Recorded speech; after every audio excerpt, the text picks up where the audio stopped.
Numerous and conflicting tax measures on next year's ballot could confuse San Diego voters and even confound supporters. Many San Diego storm drains are choked with overgrowth and debris as we head into a big El Niño winter. Why getting them clear is more complicated than you'd think. And the city's troubled ambulance service that's been missing response time targets has been sold. Will the new owners be able to turn it around?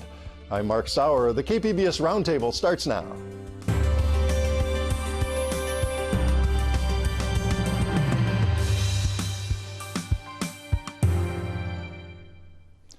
Welcome to our discussion of the week's top stories. I'm Mark Sauer. And joining me at the KPBS Roundtable today are reporter Claire Tregeser of KPBS News. Hi, Claire. Hi, Mark. Good to see you back again. David Garrick, who covers City Hall for the San Diego Union Tribune. Hi, David. Good to see you again. Hi, Mark.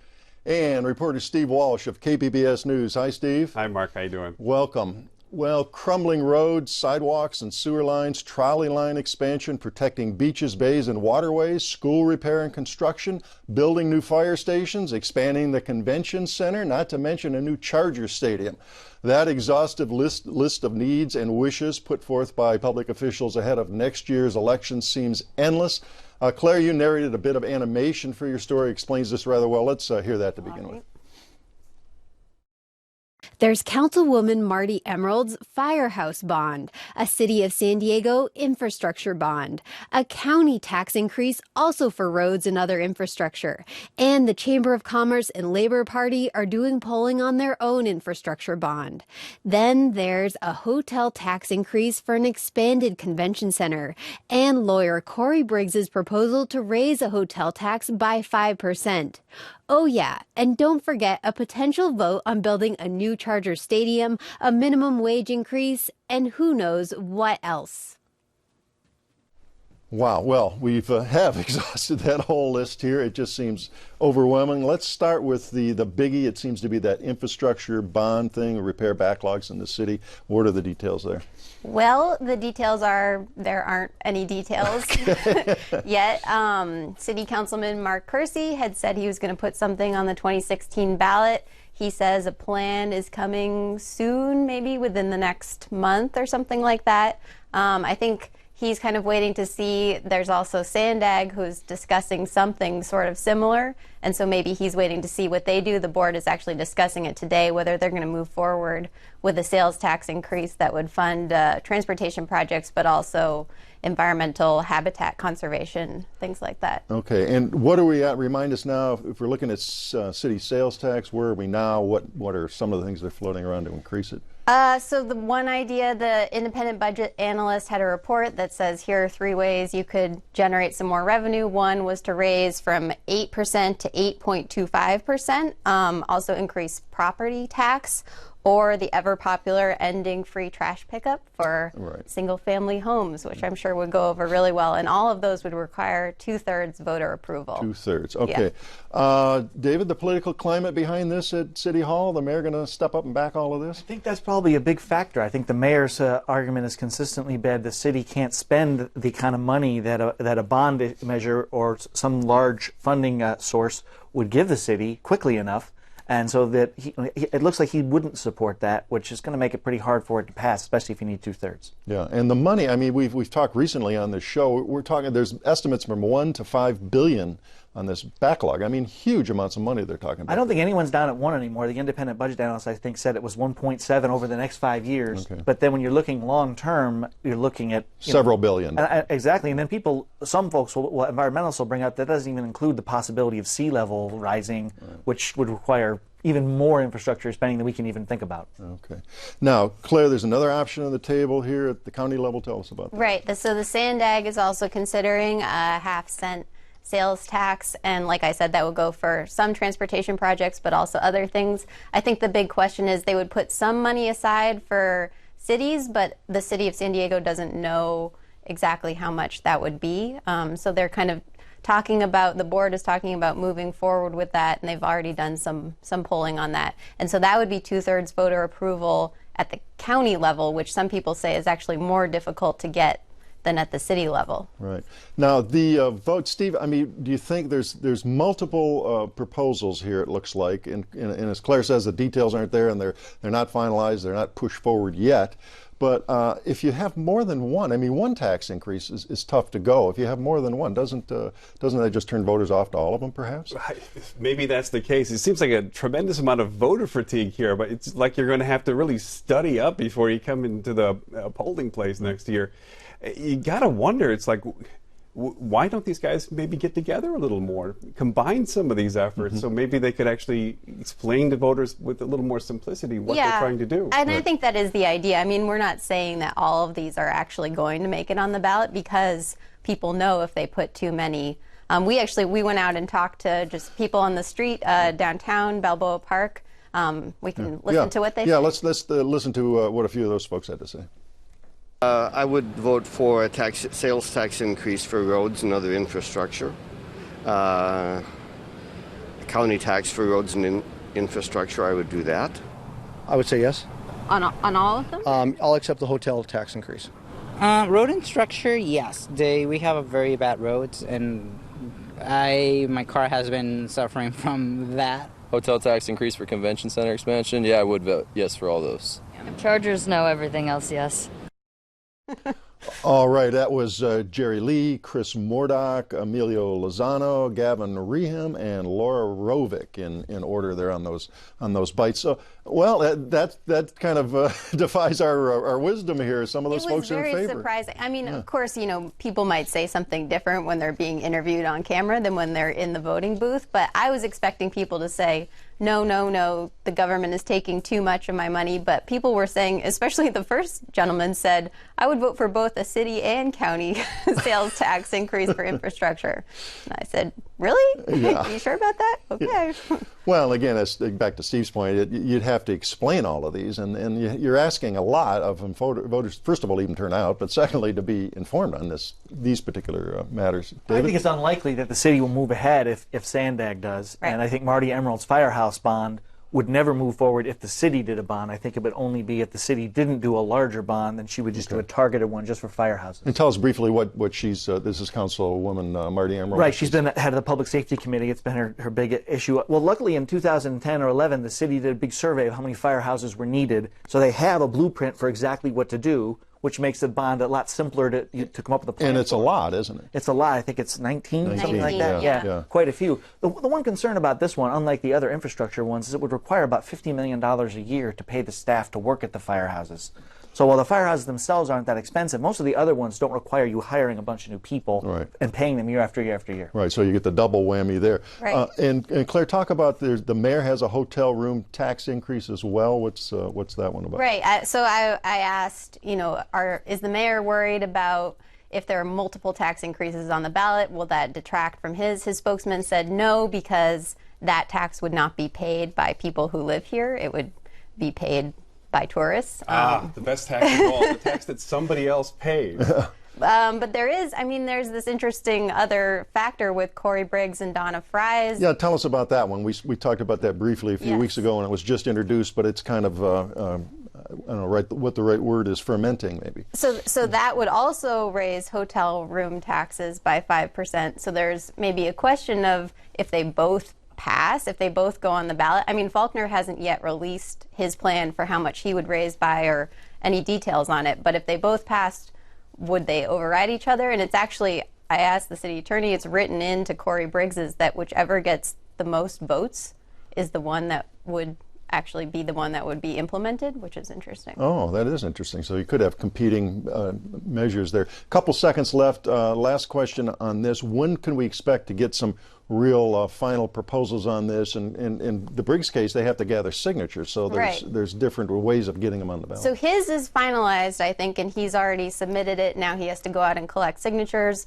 The rest of them have not submitted any details yet, so it depends on whether they're going on the June or November ballot. I think if it's June, the city council has a deadline of March, is that right, to decide, and then November is a little bit later than that. So heading into the winter, we should begin to see details on these They'll things. firm up, and then we'll get the final proposals. Okay, well, we'll be looking for the follow-up stories on that one. Well, we'll move on. Forecasters say storms are coming one after another in this winter of the monster El Niño. Several are expected to be whoppers. The prudent thing for public officials is to prepare by cleaning flood channels and major storm drains and try and minimize flooding, which could be devastating in many areas. But getting permission to prepare in a flooding emergency isn't that easy. They start with some of the hurdles there. I guess once the floods happen, and then you can say, oh my goodness, we have to go in and clear this and maybe get federal money and get the permit eased. But beforehand, we can't do the preventative stuff. Right. It would seem like a slam dunk that you could go to the government and say, hey, every forecaster says that El Niño is coming and it's going to be crazy amount of rainfall and we should be able to clear these channels because they're clogged and there's going to be flooding. But the idea is that you don't know exactly when the storm is coming, you don't know exactly where, and you don't know exactly what is going to be threatened. And the emergency permit rules say you have to have more specificity than just it's going to be a rainy winter in order to get an emergency permit. Okay. Now you would think, boy, we've got storm drains, they're there for a purpose, and we'll get to the different kinds of drains there are in a moment here. And we have crews that are always paying attention to this, but let's talk about the scope of the problem. We've had several years of droughts, winter flooding hasn't been a problem. We really haven't thought about the problem, maybe too much. And these channels have been plenty of time to get clogged. How are they clogged and what happens there? Numerous ways. I mean, some of them have actual natural habitat in them. Sometimes a tree falls, sometimes erosion changes direction. Sometimes they just naturally clog up because that's the nature of it. Undergrowth just comes in, yeah. Exactly. Okay. And then the big concern is these sensitive habitats. So what are some of the concerns there? Rare plants or and birds and and also different kinds of animals, sometimes shrimp and those kind of things. So, I mean, there's a wide range. The city has like 100 and something miles of storm drain channel, just the city of San Diego, let alone the other cities in the county. And each of them have a unique habitat that has to be paid attention to. Right, and the ones that are cement typically have less habitat, although they don't never, but the earthen ones are the ones that particularly have more habitat. Okay, so we do have an ongoing program here. Tell us about that. There's an irony there. Okay. The key is it's smart to plan. Planning is a good thing. Sure. So the city prioritizes the channels based on a survey that determines which ones are the most clogged and which ones are the most at risk. Unfortunately, when you put the channel on a list, then to go in and tell the federal, oh, we need to clear this now. Well, you said you weren't going to clear it till 2018. Why do you need to clear it now? Right? And if you already had it planned, it's harder to get an emergency permit than if you went, oh, we didn't know it was a problem, so we got to go in now. So you got to deviate from your plan. If you already knew about the problem, theoretically, why didn't you prioritize it more when you came up with your plan? It's kind of a weird irony. Yeah, that might be a good question, though. This is November. This is supposed to be happening this winter. Isn't it already too late? I mean, what can they really do between now and the next month or so? Interesting. That's one positive. They said it takes about 36 hours from when you decide you want to do something to go in and clear it. Oh, okay. And another positive is that in the middle of a storm, right, if it's clear that it is flooding, right, you can go in, and sometimes the flooding doesn't happen immediately. The channel fills up, and then the flooding happens after. So they can quickly get in there after a storm starts. Then you know where it is. Then you know what's threatened. You meet all the criteria. So there is some optimism there. And don't the floods themselves destroy habitat? I guess that's a natural process, though.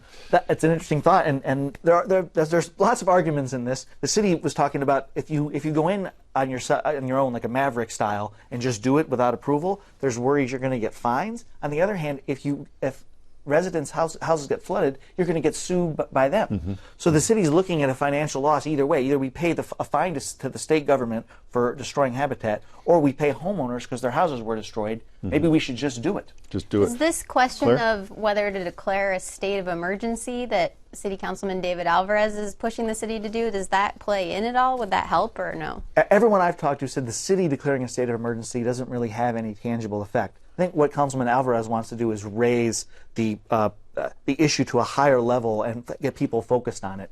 He feels like the regulatory folks, while they have the right priorities, maybe they've given up too easily at the backlash. Like, hey, this is a hard hurdle. He's like, I don't care how hard it is, fight through it.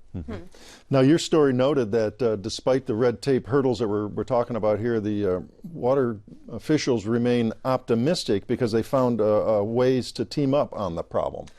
I don't think anyone would say that they're looking forward to this winter, but I think they feel like they knew this was coming, and the cooperation between the Regional Water Quality Control Board and the Army Corps of Engineers and cities, they say, is at the highest level it's ever been.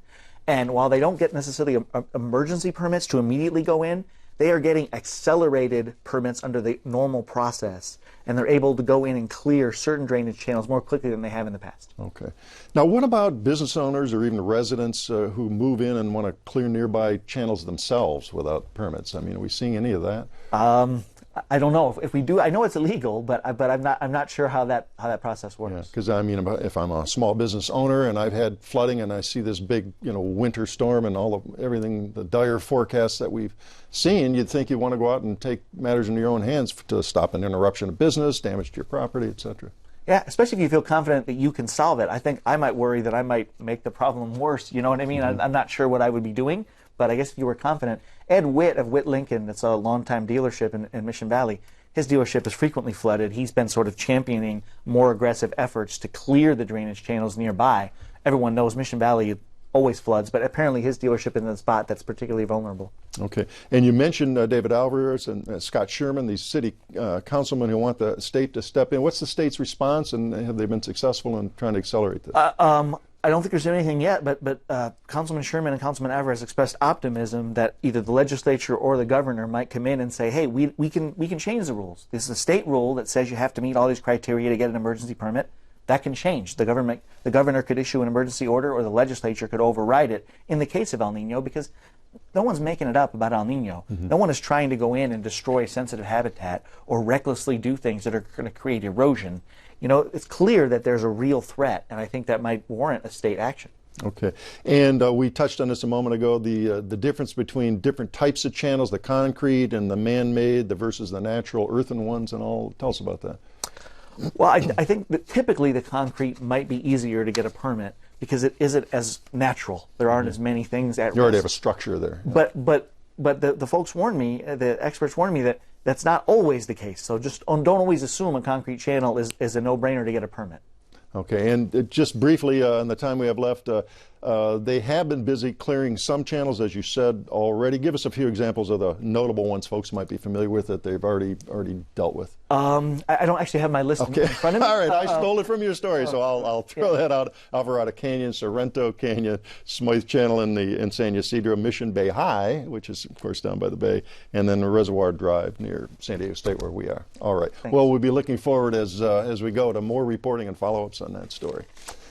Well, a stream of complaints from both the public, firefighter, paramedics, and city leaders has marked the troubled relationship between the city of San Diego and its ambulance service, Rural Metro.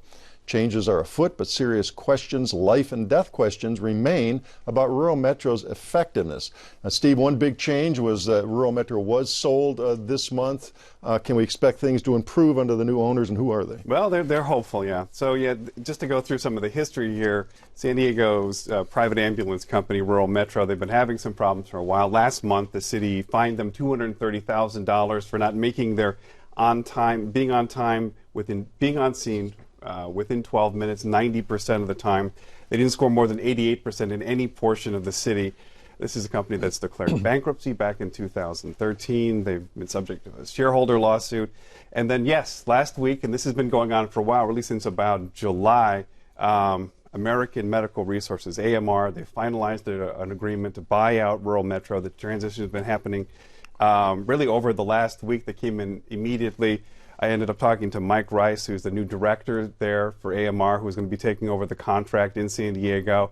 And he's telling me that they brought in 5 ambulances pretty much immediately, right from the get-go. They're very concerned that they haven't been making those targets. And we do have a bite from that. Mike Ross, let's hear that. The current status was that the response time compliance numbers were not where they needed to be, and in an effort to start making immediate improvements, that was the decision that was made. And then on the longer term, analyzing the deployment model, the system status plan, and all the other things that go into making a system like this function, and so that we can have a kind of a permanent long-term solution there. All right, so this new company, AMR, they do have a presence in the region, some of the smaller cities. What's been their track record there?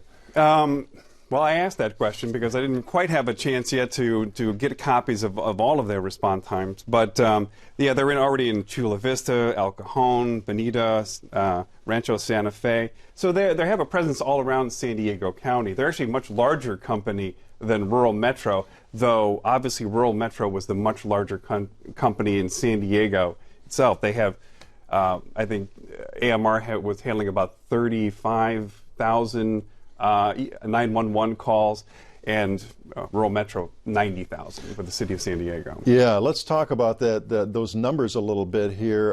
In the research that I had seen, nearly 400 calls a day. This is to the fire department, the San Diego Fire and Rescue Department. 142,000 incidents last year, but 90% plus are for medical assistance. Almost all these calls are medical, not fire anymore. Oh yeah, well that's been the case, and that's the case all around the country. So yeah, there's a tremendous amount of volume here. They've had a 7% increase in the number of fire calls in San Diego. They say that contributes to why they didn't make those numbers, but 7% that's not that's a tremendous amount of difference.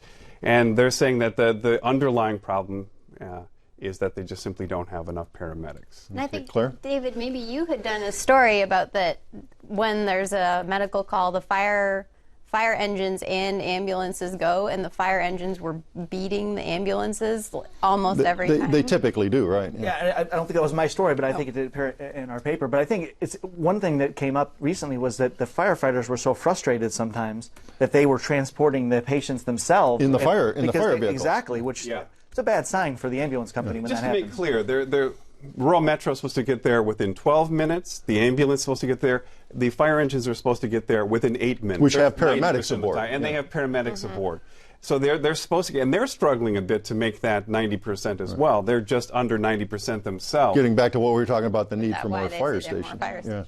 Well, I should say I did a story a long time ago for the UT on this, and people wonder why you get a fire truck and an ambulance. Well, the fire stations are equidistant. They have to be there. They have to be there for public safety and protect in the event of fire, of course. And so they'll respond, and they'll typically be there where the metros are at a hospital or roaming around. They're finishing one case, heading dispatch to another one. So that's the difference there. And what is the background why we have a company who's doing the ambulance services while we have city employees for the fire department and police department? And they've been long time no bid contracts on this. I mean, have you ever looked at just renewed it in June, which I wonder if the city knew about this pending sale at the time. It didn't. I was at the hearing; it didn't come up, but I'm not sure if the city got a heads up. Well, I don't know. That would be taking on a whole other bureaucracy then to start their own ambulance service. And they were actually going to put this out to bid, from what I understand. That was the plan. And the city had made a commitment that if they go ahead and do send it out to bid, that the fire department wants to bid to see whether or not they want to take that entire service back themselves. But there's been a situation, there's a lawsuit pending. The state says that it's the county's responsibility to let these contracts, not the city's.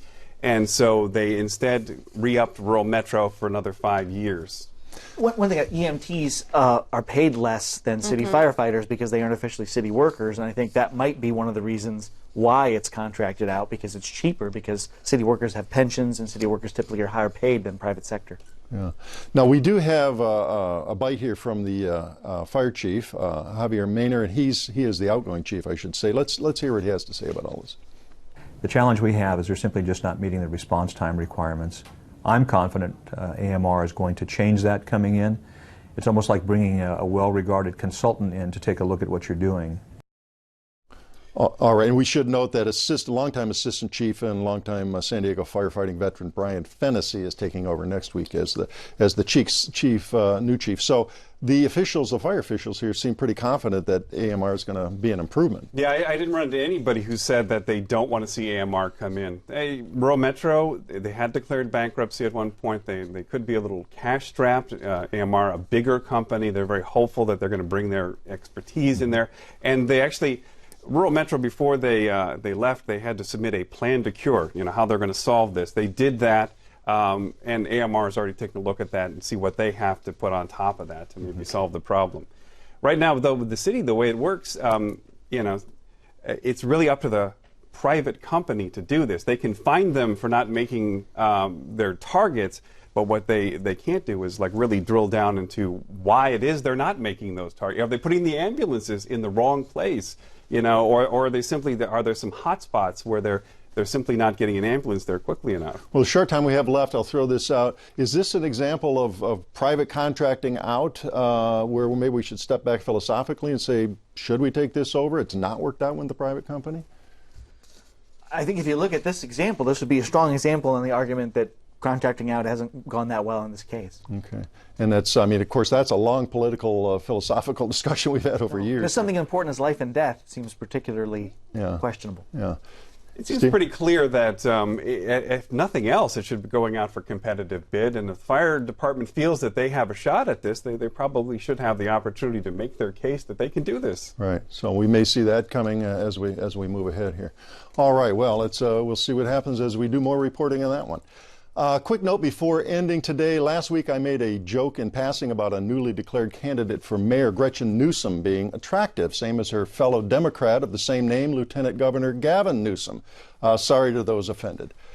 That does wrap up our week of stories here. Another week at the KPBS Roundtable. I'd like to thank my guests, Claire Trageser of KPBS News, David Garrick of the San Diego Union Tribune, and Steve Walsh of KPBS News. Reminder, all the stories we discussed today are available on our website, kpbs.org. I'm Mark Sauer. Thanks for joining us today on the Roundtable.